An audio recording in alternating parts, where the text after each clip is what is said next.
নমস্কার বন্ধুরা, কেমন আছেন? আশা করি সকলে ভালো আছেন। এই মুহূর্তের বিগ ব্রেকিং নিউজ আপনাদের সাথে শেয়ার করব। বাংলায় কথা বলায় আটক, রাজ্যের উদ্যোগে গুরুগ্রাম থেকে ফিরছেন মালদহের শ্রমিকরা। পুরো বিস্তারিত তথ্য আপনাদের সাথে শেয়ার করব। তার আগে বলে রাখি, আমাদের চ্যানেলে প্রথমবার আসলে অবশ্যই চ্যানেলটি সাবস্ক্রাইব করবেন। বিজেপি শাসিত রাজ্য একের পর এক পরিযায়ী শ্রমিক নিগ্রহের ঘটনায় গভীর উদ্বেগ ছড়িয়েছে মালদা জুড়ে। শ্রমিকদের পরিবারের দাবি, পরিচয়পত্র থাকা সত্ত্বেও শুধুমাত্র ভাষাগত কারণে পুলিশ তাদের আটক করে থানায় নিয়ে যায়। 4 দিন থানায় আটকে রেখে হেনস্থা করা হয় তাদের। এই ঘটনায় চরম ক্ষোভে ফেটে পড়েন পরিজন ও স্থানীয় বাসিন্দারা। তারা জানান, শ্রমিকদের সঙ্গে থাকা স্ত্রী ও সন্তানদেরও পুলিশ হেনস্থা করে। এমনকি স্বামীদের সঙ্গে দেখা করতে গেলে পুলিশ হুমকি দেয়, তোদেরও জেলে ভরে দেব। কান্নায় ভেঙে পড়েন পরিবারের সদস্যরা। ঘটনার খবর পৌঁছাতে নড়েচড়ে বসে চাঁচল মহকুমা প্রশাসন।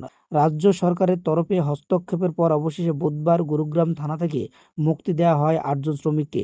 পরিবার সূত্রের খবর, মালদহের চাঁচল 1 ও চাঁচল 2 ব্লকের অন্তর্গত চন্দ্রপাড়া, মোলাইবাড়ি, কিসমতপুর, শ্রীমতীপুর ও বাকিপুরের বাসিন্দা এই শ্রমিকরা গুরুগ্রামের একটি নির্মাণ প্রকল্পে কর্মরত ছিলেন।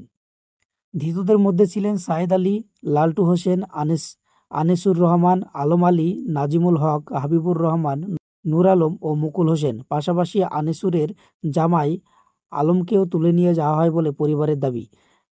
বাংলা ভাষাভাষী হওয়ায় তাদের বাংলাদেশি সন্দেহ আটক করার অভিযোগ ঘিরে প্রশ্ন উঠেছে প্রশাসনিক নিরাপত্তা ও মানবাধিকার লঙ্ঘনের বিষয়ে। প্রশাসনের নির্লিপ্ত ভূমিকা ও ভাষাগত বৈষম্যের এই ঘটনা আরও একবার স্পষ্ট করে দিল পরিযায়ী শ্রমিকদের নিরাপত্তা আজ কতটা প্রশ্নের মুখে। সম্মানীয় দর্শক, বাংলা ভাষায় কথা বলাটা কি অপরাধ? অবশ্যই আপনারা কমেন্ট বক্সে কমেন্ট করতে ভুলবেন না।